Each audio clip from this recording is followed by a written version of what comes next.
একমাত্র ছেলে তার বাবাকে প্রথমবারের মতো বৃদ্ধাশ্রমে রেখে ফিরছিল।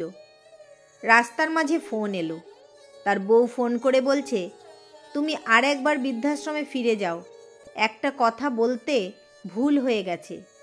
বৃদ্ধাশ্রমে গিয়ে তুমি তোমার বাবাকে ভালোভাবে বুঝিয়ে এসো।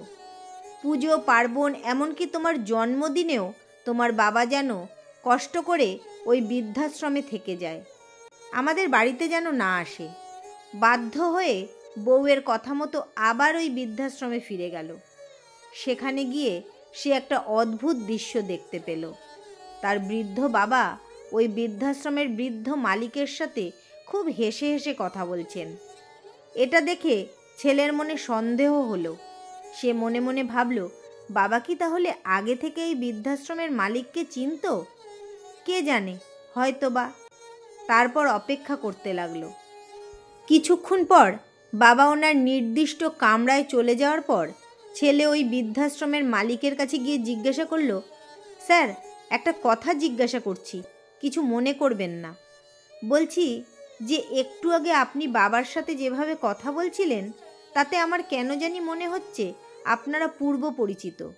সত্যি কি তাই? অনাথ আশ্রমের মালিক বললেন, হ্যাঁ, ওনাকে আমি প্রায় 40 বছর আগে থেকেই ভালো করে চিনি এবং জানি। আমি জানি না কোন পরিস্থিতিতে উনি আজ এই বৃদ্ধাশ্রমে এসেছেন, তবে মনের দিক থেকে আপনার বাবা একজন বড় মনের মানুষ। ছেলে বলল, সেটাই তো জানতে চাইছি, বাবাকে কিভাবে চিনলেন?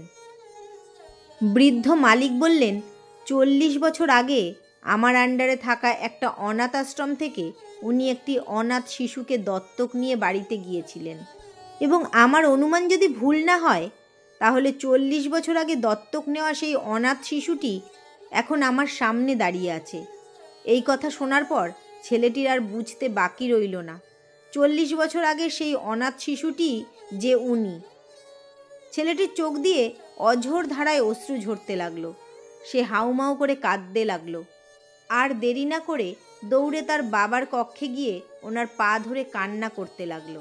বৃদ্ধ বাবার পা ধরে বলতে লাগলো, আমাকে মাফ করে দাও, আমি অনেক বড় ভুল করে ফেলেছি। দুদিনের ভালোবাসার জন্য 40 বছরের ভালোবাসাকে আমি ভুলে গেছি। ছেলের এই করুণ দৃশ্য দেখে বাবাও কেঁদে ফেললেন।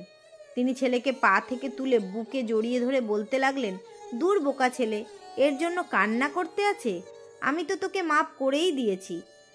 এবার ছেলেটি কান্না থামিয়ে বাবাকে বৃদ্ধাশ্রম থেকে বাড়ি নিয়ে গেল।